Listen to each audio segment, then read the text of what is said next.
Hambatan-hambatan yang saya alami yang pertama waktu studi itu mungkin di bidang fasilitas ya, karena dulu waktu pertama kali saya masuk kuliah belum punya laptop dan belum tahu lah spesifikasi laptop yang dipakai untuk di bidang programan itu seperti apa.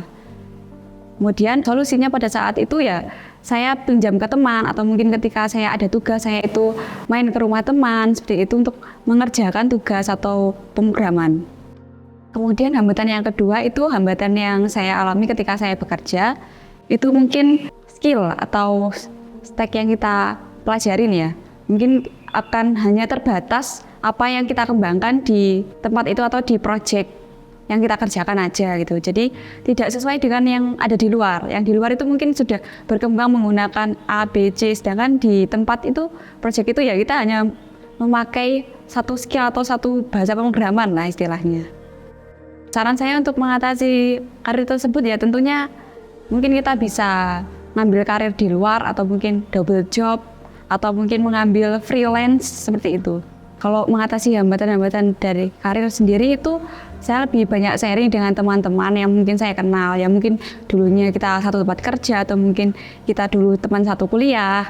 Kemudian kita bisa berbagi bagaimana sih sistem pekerjaan di tempatmu seperti itu atau mungkin di tempatmu itu memakai bahasa pemrograman apa untuk mengembangkan ini.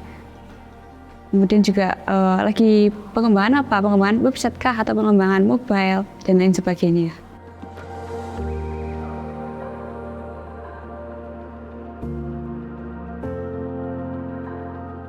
Selama saya studi, mungkin yang menjadi hambatan itu sebetulnya tools ya, atau fasilitas yang akan digunakan untuk pembelajaran. Jadi karena IT itu kita harus banyak mempelajari tools, mempelajari banyak aplikasi. Jadi, nah ini di setiap jurusan mungkin tidak tersedia. Cukup menjadi keterbatasan saya belajar pada saat itu.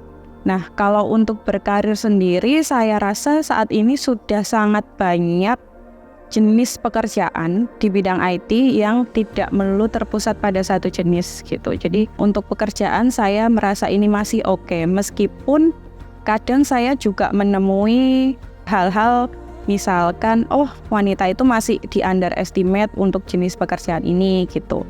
Karena mungkin dirasa laki-laki yang lebih siap atau laki-laki yang lebih mampu.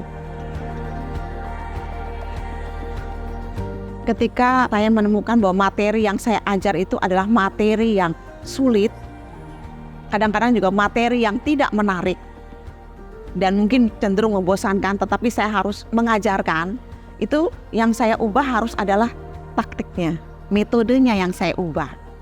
Pertama mungkin saya pelajari dulu, celahnya di mana yang membuat anak itu bisa tertarik gitu.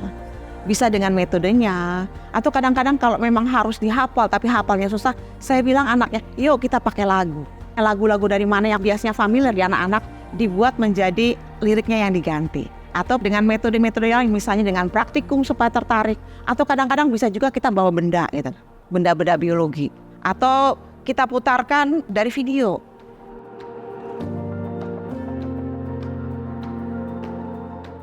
Dukungan di industri ini perlu ditingkatkan lagi, terutama dalam hal support bagi kaum putri ya, karena kaum putri ini memiliki saat ini di lingkungan kita di bangsa Indonesia yang masih kaum timur, itu masih memiliki peran ganda.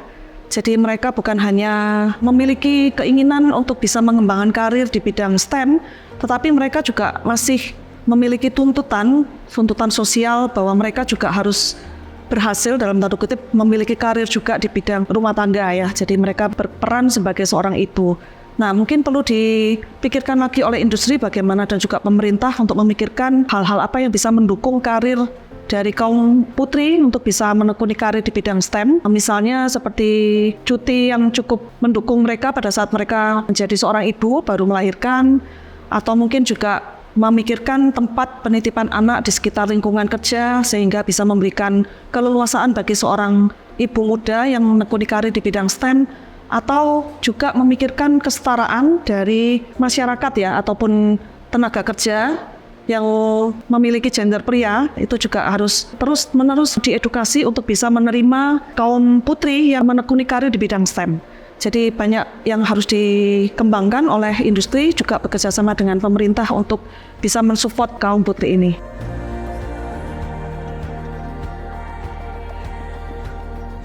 Mungkin saya sharing pengalaman saya pada waktu dulu begitu lulus S2 nyampe ke Indonesia, penerbangan lagi agak lesu. Akhirnya kita kan berpikir harus gimana pulang, apakah mau tetap di area penerbangan ataukah ada opsi lain kayak gitu. Nah, di situ kadang-kadang kita harus mikir apakah saya cocok untuk bekerja di kantor ataukah lebih nyaman untuk berwirausaha.